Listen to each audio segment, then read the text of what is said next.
rains which bring sadness, winds which cause madness, and dense sulphurous fogs which steal the senses and play tricks with the mind. Long ago, the ancient scholar Archimax wrote in his introduction to the 1,000 luminescent aphorisms that to know the weather is to know the edge. The current academics of Sanctaphrax would do well to heed his words, for cut off in their floating city, they are in danger of forgetting the link between the two. The Deepwoods, the Stone Gardens, the Edgewater River, Undertown, and Sanctaphrax, names on a map. Yet behind each name lie 1,000 tales, tales that have been recorded in ancient scrolls, tales that have been passed down the generations by word of mouth, tales which even now are being told.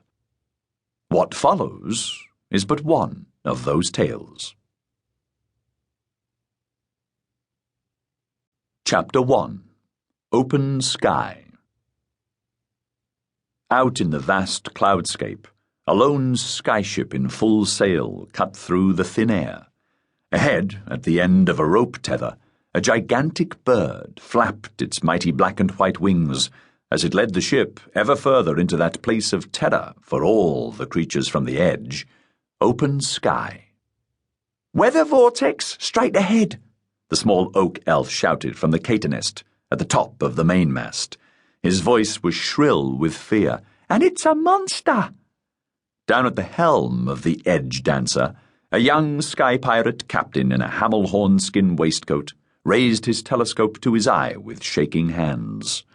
As he focused in on the dark, swirling air, his heart missed a beat. The approaching vortex was indeed monstrous. It was as if the great milky clouds were curdling and falling in on themselves, swirling into a great blood-red throat, at the center of which was an inky blackness that threatened to swallow the tiny skyship whole. "I see it, Spoiler," the young captain called to the oak elf. "It's coming in at a rate of about 100 strides per second, Captain Twig, sir," Spoiler shouted, panic plain in his voice. "We've precious little time till impact."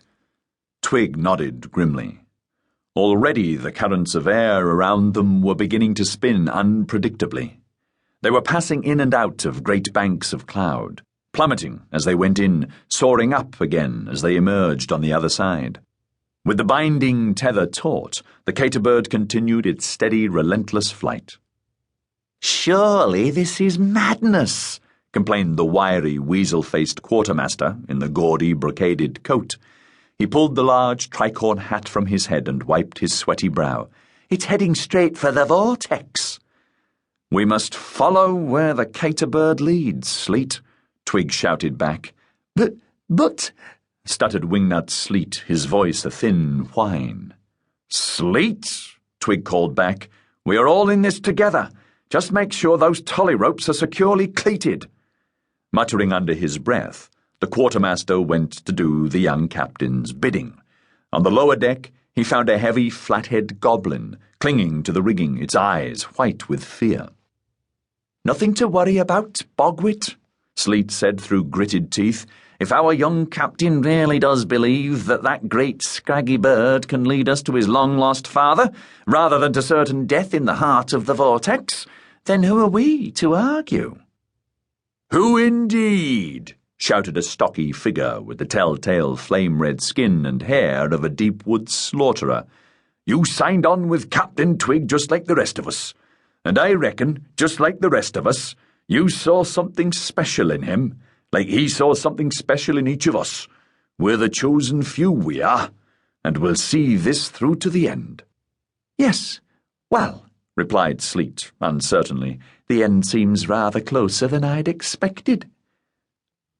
"Vortex 100,000 strides and closing," came the nerve-racked voice of Spooler from the catenest. "It's all right to be afraid, Sleet," murmured a soft hissing voice from the shadows behind them. Sleet dropped the tolly rope and turned. "Reading my thoughts again, were you, Woodfish?" he said. Woodfish recoiled. He was a slight reptilian individual with webbed hands and feet, and enormous